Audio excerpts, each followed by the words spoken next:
31 দফা রাষ্ট্র কাঠামো জনাব তারেক রহমানের কর্তৃক যে প্রস্তাবিত রাষ্ট্র কাঠামো, এটা শুধু এখন তারেক রহমান বা বিএনপির মাঝে সীমাবদ্ধ নয়, এটা আম এবং জনতার মাঝে ছড়িয়ে গেছে।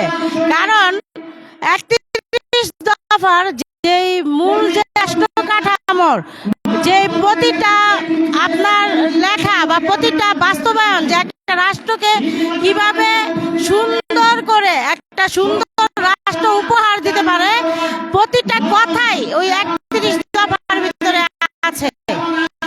এখানে নারী সুরক্ষা থেকে দেশ সুরক্ষা, তারপরে খাদ্য বস্ত্র সব নিয়েই এই 31 দফার মূল কাঠামো। আর আমি মনে বুঝি জনাব তারেক রহমান এই যে 31 দফা, এটা শুধু আমার স্বপ্নের কথা না বা দলের নেতাকর্মীর স্বপ্নের কথা না, এটা শুধু জনগণের স্বপ্নের কথা। জনগণের দল সারা জীবন বিএনপি, কারণ এই দলটাই শুরু হয়েছে মানুষের জন্য। আপনারা সবাই জানেন দেশনেত্রী বেগম খালেদা জিয়া আপসীন নেত্রী, বারবার কারা নির্যাতিত হয়েছেন। ওনার যে স্বামী, উনি 1971 সালে এই দেশে যুদ্ধ না করলে আজকে আমরা এত সুন্দর একটা দেশ পেতাম না।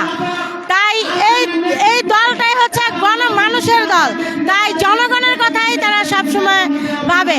আমরা জানি যে এটা যখন মানুষের কাছে পৌঁছে গেছে, ইনশাল্লাহ যদি বিএনপি ক্ষমতায় আসে তাহলে জনগণের যে বহিঃপ্রকাশ এটা প্রত্যেকটাই ঘটবে এবং আগামীতে সুন্দর একটা রাষ্ট্র আমরা পাবো, এটাই প্রত্যাশা করি, যেটা বিগত ফ্যাসিস্ট হাসিনার আমলে আমরা পাই নাই।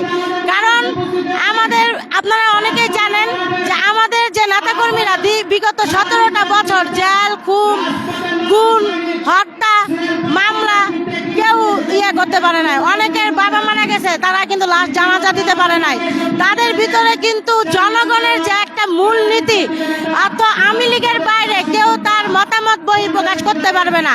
কিন্তু বিএনপি এটা কখনোই করে না, কারণ এই দেশটা 18 কোটি জনগণের, 18 কোটি জনগণ তার বহিঃপ্রকাশ করবে। তাই সেটার মূল ধারা থেকেই আমাদের 31 দফা। আমরা চাই সোনালী ধানের শীষ আমাদের প্রতিজ্ঞা যেন আমরা ঘরে ফিরতে পারি। আমরা চাই জনগণের মনের ব্যথা যেন আমরা বুঝতে পারি। বাংলাদেশ জিন্দাবাদ, বাংলাদেশ জাতীয়তাবাদী মহিলা দল জিন্দাবাদ।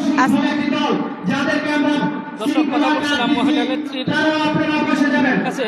রাষ্ট্র কাঠামো 31 দফা রাষ্ট্র কাঠামো যদি বাস্তবায়িত হয়, দেশ এবং জনগণের কল্যাণের কথা।